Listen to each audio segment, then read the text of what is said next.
రాజ్యాంగ పరిషత్. మనం ఇప్పటివరకు రాజ్యాంగ పరిణామ క్రమం గురించి మాట్లాడాం. రాజ్యాంగ పరిషత్తుకు వెళ్ళే ముందు కొన్ని ప్రాథమిక అంశాల గురించి మాట్లాడడం అనేది జరిగింది. ఇప్పుడు మనం ఏ విషయం గురించి మాట్లాడతాము అంటే రాజ్యాంగ పరిషత్ గురించి మాట్లాడడం అనేది జరుగుతుంది ఈ సెషన్లో. రాజ్యాంగ పరిషత్, దీన్నే రాజ్యాంగ రూపకల్పన అని వ్యవహరిస్తాం. దీన్నే మేకింగ్ ద కాన్స్టిట్యూషన్ అంటారు. అంటే రాజ్యాంగ రచన గురించి చెప్పేటువంటి లెసనే మనకి ఏంటి అంటే రాజ్యాంగ పరిషత్. మరి ఒక దేశము రాజ్యాంగాన్ని తయారు చేసేటప్పుడు ఎందుకు తయారు చేయవలసి వస్తుంది? మరి రాజ్యాంగ పరిషత్తులో ఏ ఏ కాన్సెప్ట్స్ అనేవి చూస్తాము అనేదే మనకి ఈ రాజ్యాంగ పరిషత్తుకు సంబంధించి. ఇందులో చూసేటువంటి ప్రధాన అంశాలు మనం ఒక్కసారి తీసుకున్నట్లయితే ఫస్ట్ వన్, ఇందులో చారిత్రక నేపథ్యం గురించి మనం చూడడం అనేది జరుగుతుంది. అంటే అసలు రాజ్యాంగ పరిషత్తుకు సంబంధించినటువంటి చరిత్ర ఏంటి? రాజ్యాంగ పరిషత్ అనేది బ్రిటిష్ వారి యొక్క దాస్య శృంఖాల నుండి భారతదేశము అనేది ఏ విధంగా సాధించుకోవటం అనేది జరిగింది అనే విషయాన్ని చారిత్రక నేపథ్యం గురించి అనేది చూస్తాం ఇందులో. సెకండ్ వన్, ఇందులో చూసేది ఏంటి అంటే మనం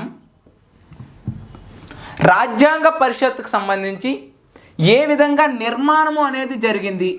రాజ్యాంగ పరిషత్ అంటే బ్రిటిష్ వారి నుండి స్వతంత్రం పొందినటువంటి రాజ్యాంగ పరిషత్తు అనేది పొందిన తరువాత అటువంటి రాజ్యాంగ రచన అనేది ఏ విధంగా జరిగింది, దాన్నే రాజ్యాంగ పరిషత్ యొక్క నిర్మాణము అని చెప్తున్నాం. ఇక ఇందులో ఏంటంటే థర్డ్ వన్ చూసుకున్నట్లయితే రాజ్యాంగ పరిషత్తు ఏర్పాటు చేయడానికి నియమించినటువంటి సమావేశాల గురించి మాట్లాడడం అనేది జరుగుతుంది. సెషన్స్ అంటే ఓవరాల్గా రాజ్యాంగం తయారు చేయడానికి ఇండియాలో 12 సెషన్స్ అనేవి రాయబడ్డాయి. ఈ 12 సెషన్స్లో ఏ ఏ విషయాలు మాట్లాడారు, ఆ 12 సెషన్స్లో ఫస్ట్ సెషన్ గురించి, 11th సెషన్ గురించి, 12th సెషన్ గురించి మాట్లాడతాం. అంటే రాజ్యాంగ పరిషత్ యొక్క సమావేశాల గురించి మనము ఈ థర్డ్ పార్ట్లో మాట్లాడడం అనేది జరుగుతుంది. ఫోర్త్ పార్ట్, ఇందులో మాట్లాడేది ఏంటంటే రాజ్యాంగ పరిషత్కి వేసినటువంటి కమిటీస్ గురించి అనేది మాట్లాడతాం. రాజ్యాంగం భారత రాజ్యాంగంలో ఒక అద్భుతంగా తీర్చిదిద్దబడింది. ప్రపంచ రాజ్యాంగాల్ని కొల్లగొట్టి భారత రాజ్యాంగాన్ని రచించాం.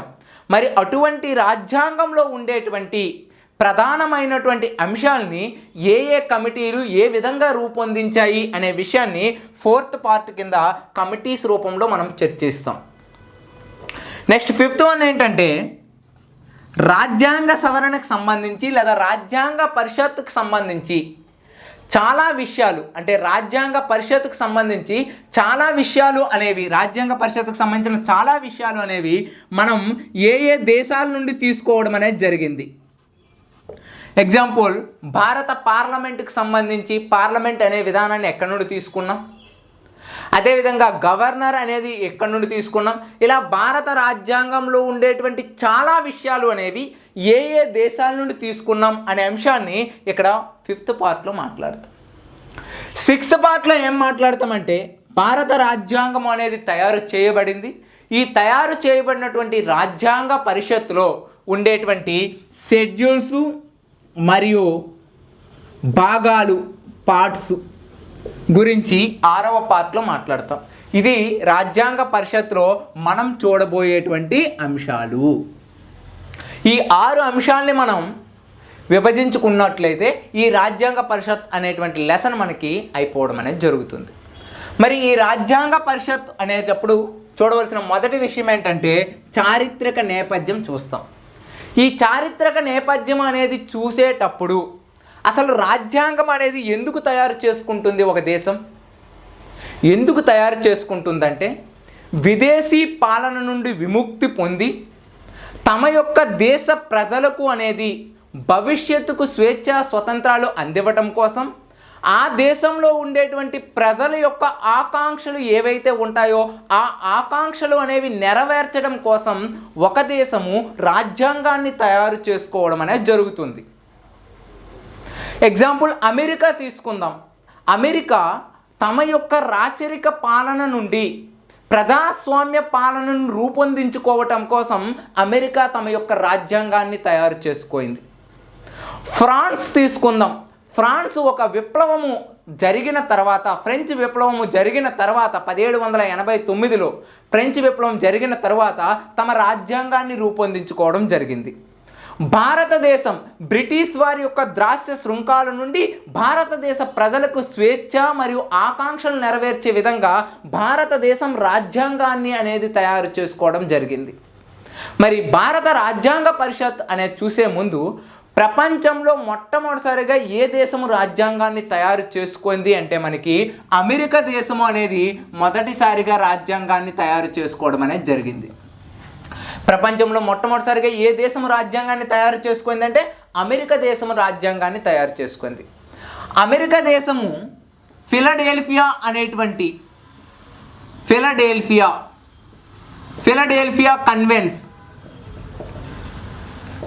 ఫిలడెల్ఫియా కన్వెన్స్ అనేటువంటి సమావేశం ద్వారా తమ యొక్క అమెరికా రాజ్యాంగాన్ని 1789 నుండి 1791 వరకు అనేది రాసించుకోవడం అనేది జరిగింది. ఇలా ప్రపంచంలో మొట్టమొదటిసారిగా రాజ్యాంగ పరిషత్ ద్వారా రాజ్యాంగాన్ని తయారు చేసుకునేటువంటి దేశము ఏంటి అంటే మనకి అమెరికా దేశము. మరి భారత రాజ్యాంగము అనేది ఎక్కడ తయారు చేయబడింది అంటే భారత రాజ్యాంగము అనేది ఢిల్లీలో తయారు చేయడం అనేది జరిగింది. మరి ఇటువంటి రాజ్యాంగము ఢిల్లీలో తయారు చేసే ముందు భారత రాజ్యాంగ పరిషత్ గురించి ఉండేటువంటి చారిత్రక నేపథ్యము ఏ విధంగా కొనసాగింది అనే విషయాన్ని మనం ఇక్కడ మాట్లాడడం అనేది జరుగుతుంది. చారిత్రక నేపథ్యము, రాజ్యాంగ పరిషత్కు సంబంధించినటువంటి చారిత్రక నేపథ్యంలో మొట్టమొదటిసారిగా బ్రిటిష్ వారు కొన్ని వందల సంవత్సరాల నుండి భారతదేశాన్ని స్వేచ్ఛ స్వతంత్రాలు అనేవి లేకుండా పరిపాలించడం అనేది జరుగుతుంది. అటువంటి భారతీయులకు స్వేచ్ఛ స్వతంత్రాలు అనేవి రావాలి అంటే అది రాజ్యాంగం ద్వారా, రాజ్యాంగ పరిషత్ ద్వారా మాత్రమే అవి అనేవి సంకల్పించబడతాయి అనే ఉద్దేశంతో మొదటిసారిగా 1918వ సంవత్సరంలో స్వయం నిర్ణయ అధికారము అనేటువంటి ఒక విధానం ద్వారా భారతీయులు మొట్టమొదటిసారిగా బ్రిటిష్ వారికి రాజ్యాంగ పరిషత్ గురించి విన్నవించుకోవటం అనేది జరిగింది. కాబట్టి ఇక్కడ అడిగే క్వశ్చన్ ఏంటంటే రాజ్యాంగ పరిషత్ గురించి మొట్టమొదటిసారిగా భారతీయులు ఏ సంవత్సరంలో మొట్టమొదటిసారిగా పోరాడారు అంటే 1918లో పోరాడడం అనేది జరిగింది. సెకండ్ వన్, భారత రాజ్యాంగ పరిషత్ గురించి జనవరి 1922లో 1922 జనవరిలో యంగ్ ఇండియా అనేటువంటి ఒక పత్రిక ద్వారా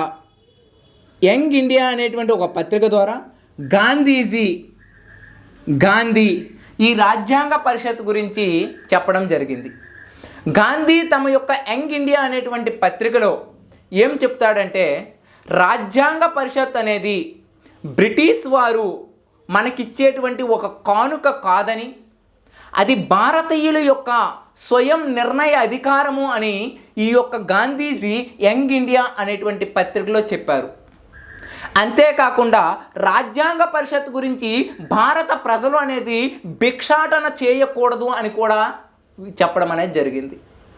అదేవిధంగా ఈ రాజ్యాంగ పరిషత్ అనేది భారతీయులు అనేది సాధిస్తే భారతీయ యొక్క ఆకాంక్షలు అనేవి అంటే కోరికలు అనేవి ఈ రాజ్యాంగ పరిషత్ ద్వారా తీరుతాయి అని చెప్పినటువంటి వ్యక్తి గాంధీజీ.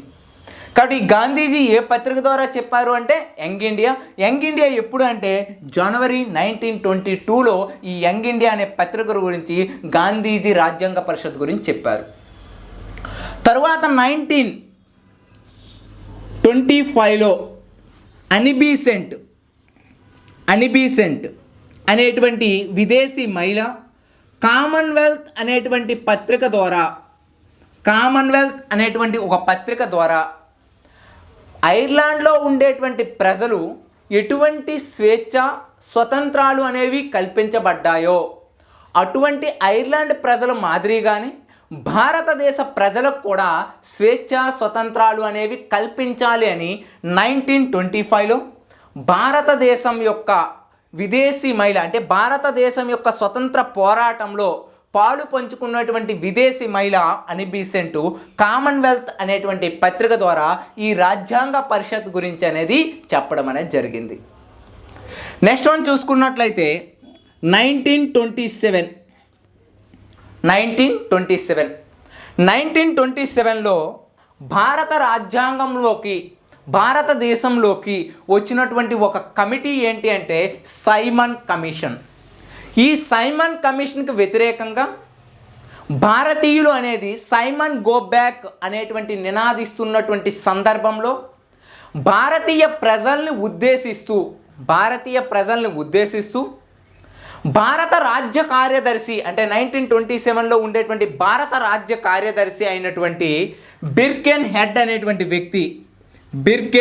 హెడ్ అనేటువంటి యొక్క బ్రిటిష్ రాజప్రతినిధి భారతీయులకు ఒక సవాల్ను విసరడం అనేది జరుగుతుంది. ఏమని సవాళ్ళు విసరడం అనేది జరుగుతుంది అంటే భారతీయులు అందరికీ ఆమోదయోగ్యమైనటువంటి రాజ్యాంగాన్ని తయారు చేసుకోగలరా అనేటువంటి ఒక సవాల్ విసరడం అనేది జరుగుతుంది. అలా 1927లో భారత రాజ్యాంగం గురించి సవాల్ విసిరినటువంటి వ్యక్తి ఎవరు అంటే మనకి బిర్కెన్ హెడ్ అనేటువంటి వ్యక్తి. ఈ సవాల్ని స్వీకరించినటువంటి వ్యక్తి 1928లో మోతీలాల్ నెహ్రూ యొక్క ఫాదర్ అయిన ఈ మోతీలాల్ నెహ్రూ బిర్కెన్ హెడ్ యొక్క సవాల్ని స్వీకరించడం జరుగుతుంది. ఈయన మోతీలాల్ నెహ్రూ 1924లోనే భారతదేశంలో ఉండేటువంటి ఐఎన్సి సభ్యులకి ఒక విజ్ఞప్తి చేయడం అనేది జరుగుతుంది. ఏమని చేస్తారు అంటే 1924లో భారతదేశ ప్రజలకి అవసరమైనటువంటి రాజ్యాంగాన్ని రూపొందించుకోవాలి అని 1924లోనే ఈయన చెప్తారు. కాబట్టి ఇక్కడ మనకు సందర్భం ఏమొచ్చిందంటే ఆ యొక్క బిర్కెన్ హెడ్ విసిరినటువంటి సవాల్ని ప్రాతిపదికగా తీసుకుంటూ ఈ మోతీలాల్ నెహ్రూతో పాటు మరొక 8 మంది అంటే 1+8 మొత్తం 9 మంది సభ్యులతో ఈ నెహ్రూ అనేటువంటి వ్యక్తి ఒక నెహ్రూ నివేదికను అనేది చేయడం అనేది జరుగుతుంది. ఒక నెహ్రూ నివేదిక అనేది తయారు చేయడం జరుగుతుంది. ఈ నెహ్రూ నివేదికలో ఏమని చెప్తారంటే భారతదేశం యొక్క ప్రభుత్వ పరిపాలన ఏ విధంగా ఉండాలి, భారతీయులకు ఎటువంటి హక్కులు అనేది కల్పించాలి, అన్ని వర్గాల యొక్క సంక్షేమము అనేది ఏ విధంగా ఉండాలి అనే ప్రధానమైనటువంటి ఒక 3 విషయాలు అనేవి ఈ నెహ్రూ నివేదికలో మోతీలాల్ నెహ్రూ చెప్పడం అనేది జరుగుతుంది. ఏంటి ఆ విషయాలు? భారత ప్రభుత్వం యొక్క పరిపాలన గురించి చెప్తారు, భారతదేశంలో ఉండే పౌరుల యొక్క హక్కుల గురించి అనేది చెప్తారు, అదేవిధంగా భారతదేశంలో ఉండే అన్ని వర్గాలు ఎవరైతే ఉంటారో ఆ అన్ని వర్గాల యొక్క సంక్షేమం గురించి ఈ నెహ్రూ నివేదికలో మోతీలాల్ నెహ్రూ రాయడం అనేది జరుగుతుంది. ఈ నెహ్రూ నివేదికే తరువాత కాలంలో ఒక నెహ్రూ రిపోర్ట్గా చెప్పి తరువాత భారత రాజ్యాంగము అనేటువంటి ఒక నిర్మాణాత్మకమైనటువంటి కృషికి గుర్తుగా ఈ యొక్క నెహ్రూ రిపోర్ట్ అనేది చెప్తారు. అంటే భారత రాజ్యాంగం అప్పటి వరకు తయారు చేయబడలేదు. ఎప్పుడైతే మోతీలాల్ నెహ్రూ తమ యొక్క నివేదిక అనేది సమర్పించారో ఈ యొక్క నెహ్రూ నివేదికే భారత రాజ్యాంగంలో మొట్టమొదటి రాజ్యాంగం తయారు చేయడానికి ఒక నిర్మాణాత్మకమైనటువంటి కృషికి గుర్తుగా ఈ 1928లో మోతీలాల్ నెహ్రూ తమ యొక్క రిపోర్ట్ని ఉద్దేశించి మాట్లాడడం అనేది జరిగింది. అలా 1928లో మోతీలాల్ నెహ్రూ రాజ్యాంగ పరిషత్ గురించి అనేది చెప్పారు. నెక్స్ట్ వన్ చూసుకున్నట్లయితే 1934లో ఎంఎన్ రాయ్ ఈయన యొక్క పూర్తి పేరు మానవేంద్ర రాయ్ అని పిలుస్తారు. ఈ మానవేంద్ర రాయ్ లేదా ఎంఎన్ రాయ్ అనేటువంటి వ్యక్తి మొట్టమొదటిసారిగా భారతీయులకు రాజ్యాంగ పరిషత్ని డిమాండ్ చేసినటువంటి వ్యక్తి. ఇక్కడ చూడండి, ఏ ఒక్క వ్యక్తి కూడా రాజ్యాంగ పరిషత్ గురించి మొట్టమొదటిసారిగా డిమాండ్ చేసిన వ్యక్తి ఎవరు అంటే ఎంఎన్ రాయ్. మరి గాంధీజీ చేశారనే డౌట్ మీకు వస్తుంది. కానీ గాంధీజీ యంగ్ ఇండియా అనే పత్రిక ద్వారా రాజ్యాంగ పరిషత్ అనేది భారతీయులకు వస్తే ఎటువంటి మేలు జరుగుతుందని పత్రికలో ప్రచురించారు. కానీ ఆయన డిమాండ్ చేయలేదు. కానీ మొట్టమొదటిసారిగా డిమాండ్ చేసినటువంటి వ్యక్తి రాజ్యాంగ పరిషత్ గురించి ఎవరు అంటే ఎంఎన్ రాయ్ అనేటువంటి వ్యక్తి డిమాండ్ చేశారు. అలా 1934లో ఎంఎన్ రాయ్ డిమాండ్ చేసిన తర్వాత భారతదేశంలో 1935లో మొట్టమొదటిసారిగా ఇండియన్ నేషనల్ కాంగ్రెస్ కూడా డిమాండ్ చేయడం అనేది జరిగింది. ఎప్పుడో 1885లో ఇండియన్ నేషనల్ కాంగ్రెస్ అనేది ఏర్పడింది. అప్పుడు ఏర్పడినప్పటికి కూడా మొట్టమొదటిసారిగా భారతీయులకు రాజ్యాంగ పరిషత్తు అనేది కావాలి అని డిమాండ్ అనేది ఎప్పుడు చేయబడడం జరిగింది అంటే 1935లో డిమాండ్ చేశారు. ప్రీవియస్ క్వశ్చన్ ఇది మనకి. ఐఎన్సి రాజ్యాంగ పరిషత్ గురించి ఏ సంవత్సరంలో డిమాండ్ చేశారు అంటే 1935లో. మొదటిగా డిమాండ్ చేసిన వ్యక్తి ఎవరు అంటే ఎంఎన్ రాయ్ అనేటువంటి వ్యక్తి. భారతదేశ రాజ్యాంగ నిర్మాణం కోసం జరిగినటువంటి మొట్టమొదటి ప్రయత్నం ఏమిటి అంటే మోతీలాల్ నెహ్రూ యొక్క రిపోర్ట్ అనేది మనం అబ్జర్వ్ చేయాలి. ఈ విధంగా రాజ్యాంగ పరిషత్ గురించి మొట్టమొదటిసారిగా డిమాండ్ చేసిన పార్టీ ఏది అంటే మనకి ఐఎన్సి పార్టీ అనేది రాదు. ఐఎన్సి ఎప్పుడు డిమాండ్ చేసిందంటే 1935. రాజ్యాంగ పరిషత్ గురించి మొట్టమొదటిసారిగా డిమాండ్ చేసింది పార్టీ ఏది అంటే మనకి స్వరాజ్ పార్టీ అనేది డిమాండ్ చేస్తుంది. స్వరాజ్ పార్టీ. ఈ స్వరాజ్ పార్టీలో 1924లో మోతీలాల్ నెహ్రూ చెప్తాడు మొట్టమొదటిసారిగా ఏమని, భారతీయులకు రాజ్యాంగ పరిషత్ అవసరమని. కాబట్టి ఆ పార్టీ ద్వారా చెప్తారు కాబట్టి అది 1924లోనే మోతీలాల్ నెహ్రూ చెప్తారు కాబట్టి మొదటిసారిగా డిమాండ్ చేసిన పార్టీ అంటే స్వరాజ్ పార్టీ. ఐఎన్సి పార్టీ ఎప్పుడు డిమాండ్ చేసిందంటే 1935. ఎందుకు ఐఎన్సి గురించి స్పెషల్గా మనం మాట్లాడుతున్నామంటే ఆ రోజుల్లో భారతదేశం యొక్క ప్రజల యొక్క ఆకాంక్షలు అన్నీ కూడా ఏ పార్టీ మీద డిపెండ్ అయి ఉన్నాయంటే ఐఎన్సి పార్టీ మీద డిపెండ్ అయి ఉన్నాయి. కాబట్టి ఈ విధంగా రాజ్యాంగ పరిషత్ గురించి డిమాండ్ చేశారు. నెక్స్ట్ మనం చూసుకున్నట్లయితే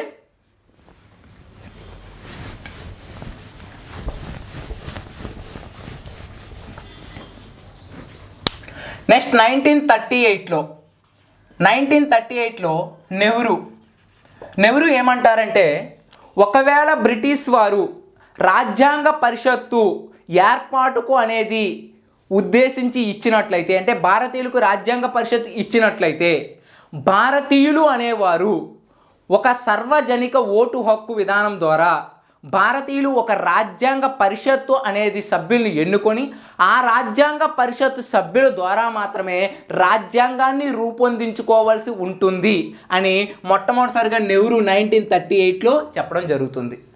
వాస్తవానికి నెహ్రూ మాటలే తరువాత కూడా అమలు కావడం అనేది జరుగుతుంది. అంటే ఒకవేళ బ్రిటిష్ వారు రాజ్యాంగాన్ని మనకు కానీ ఇచ్చినట్లయితే ఆ రాజ్యాంగాన్ని తయారు చేసేటప్పుడు ఎవరైతే ఈ యొక్క సార్వజనిక ఓటు హక్కు విధానం ద్వారా కొంతమంది సభ్యులు ఎన్నిక చేయబడి ఆ ఎన్నుకునేటువంటి సభ్యులు మాత్రమే రాజ్యాంగాన్ని తయారు చేయవలసి వస్తుంది అని ముందుగానే చెప్పినటువంటి వ్యక్తి ఎవరు అంటే మనకి నెహ్రూ అనేటువంటి వ్యక్తి చెప్తారు.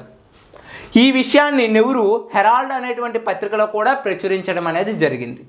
అదేవిధంగా చూసుకున్నట్లయితే ఈ యొక్క నెహ్రూ ఈ యొక్క సార్వజనిక ఓటు హక్కు ద్వారా చెప్పిన తర్వాత 1939లో హరిజన్ పత్రిక ద్వారా గాంధీజీ మరొక విషయం చెప్తాడు. ఏంటి అంటే భారతీయులకు రాజ్యాంగ పరిషత్ అనేది వస్తే భారతదేశంలో ఉండేటువంటి కుల మత సమస్యలు అనేవి అంతమగుతాయి అని హరిజన్ పత్రిక ద్వారా మరలా గాంధీజీ చెప్తారు. ఇక్కడ చూడండి, గాంధీజీ 2 times అనేది రాజ్యాంగ పరిషత్ గురించి చెప్పబడ్డారు. మొట్టమొదటిసారిగా గాంధీజీ ఏ పత్రికలో చెప్పారు అంటే యంగ్ ఇండియా అనే పత్రిక ద్వారా చెప్తారు. అక్కడ ఏమని చెప్తారంటే భారతీయులు భిక్షాటన చేయకూడదు, అది భారతీయుల యొక్క హక్కు అని చెప్తారు. ఇక్కడ హరిజన్ పత్రికలో గాంధీజీ ఏం చెప్తారు అంటే భారతీయులకు రాజ్యాంగ పరిషత్తు ద్వారా మాత్రమే కుల మత సమస్యలు అనేవి అంతమొందుతాయని ఇక్కడ చెప్పడం అనేది జరుగుతుంది. నెక్స్ట్ వన్ చూసుకున్నట్లయితే 1940 ఈ 1940లో భారతదేశానికి వచ్చినటువంటి గవర్నర్ ఎవరు అంటే మనకి లిన్ లితిగో అనేటువంటి వ్యక్తి. దీన్నే మనం ఏమని చెప్పుకుంటున్నాం, ఆగస్టు ప్రతిపాదనలు లేదా లిన్ లితిగో ప్రతిపాదనలు అని చెప్తున్నాం. మొట్టమొదటిసారిగా భారతదేశంలో రాజ్యాంగ పరిషత్ గురించి ప్రస్తావించింది ఎవరు అంటే ఈ ఆగస్టు ప్రతిపాదనల ద్వారా లిన్ లితిగో అనేటువంటి బ్రిటిష్ గవర్నర్ ఈ యొక్క 1940లో రాజ్యాంగ పరిషత్ గురించి ప్రస్తావించడం అనేది జరుగుతుంది. అదేవిధంగా 1942లో భారతదేశానికి వచ్చినటువంటి క్రిప్స్ మిషన్, భారతదేశానికి వచ్చినటువంటి క్రిప్స్ మిషన్ భారత రాజ్యాంగ పరిషత్ గురించి హామీ ఇవ్వడం అనేది జరుగుతుంది. ఇక్కడ చూడండి, మొట్టమొదటిసారిగా ప్రస్తావించింది ఎవరు అంటే మనకి ఈ యొక్క లిన్లిత్గో. మొట్టమొదటిసారిగా భారత రాజ్యాంగ పరిషత్కి హామీ ఇచ్చింది ఎవరు అంటే క్రిప్స్ మిషన్. అంటే భారతదేశం యొక్క సమస్యల్ని ఉద్దేశించి మాట్లాడడం కోసం 1942లో బ్రిటిష్ ప్రధానమంత్రి అయినటువంటి విన్స్టన్ చర్చిల్ అనేటువంటి వ్యక్తి భారతదేశ రాయబారిగా పంపించిన వ్యక్తి ఎవరంటే క్రిప్స్ మిషన్. అలా వచ్చినటువంటి క్రిప్స్ మిషన్ భారతదేశంలో రాజ్యాంగ పరిషత్కి అనేది హామీ ఇవ్వటం అనేది జరుగుతుంది. అదేవిధంగా 1946లో భారతదేశానికి క్యాబినెట్ మిషన్ అనేది రావడం అనేది జరుగుతుంది. భారతదేశానికి క్యాబినెట్ మిషన్ అనేది రావడం జరుగుతుంది. ఈ క్యాబినెట్ మిషన్ ద్వారా వచ్చినటువంటి రాజ్యాంగ పరిషత్ అనేది భారతీయులకి రాజ్యాంగ పరిషత్ అనేది ఇవ్వటము అనేది జరిగింది. క్యాబినెట్ మిషన్ అనేది రాజ్యాంగ పరిషత్ అనేది ఇవ్వటం అనేది జరిగింది. 1946 క్యాబినెట్ మిషన్ ద్వారా రాజ్యాంగ పరిషత్ అనేది అమలు చేయబడింది. ఇక్కడ చూడండి, మొదటిసారిగా ప్రస్తావించింది ఎవరు అంటే ఈ యొక్క లిన్లిత్గో. అదేవిధంగా హామీ ఇచ్చింది ఎవరు అంటే క్రిప్స్ మిషన్. రాజ్యాంగ పరిషత్ని తయారు చేయబడింది ఎవరు అంటే క్యాబినెట్ మిషన్. ఈ క్యాబినెట్ మిషన్ యొక్క రాజ్యాంగ పరిషత్ అనేది ఎప్పుడైతే తయారు చేయడానికి సుముఖత అనేది చూపించిందో ఆ టైంలో భారతదేశానికి వచ్చినటువంటి బ్రిటిష్ ప్రొఫెసర్, భారతదేశానికి వచ్చినటువంటి బ్రిటిష్ ప్రొఫెసర్ ఎవరు అంటే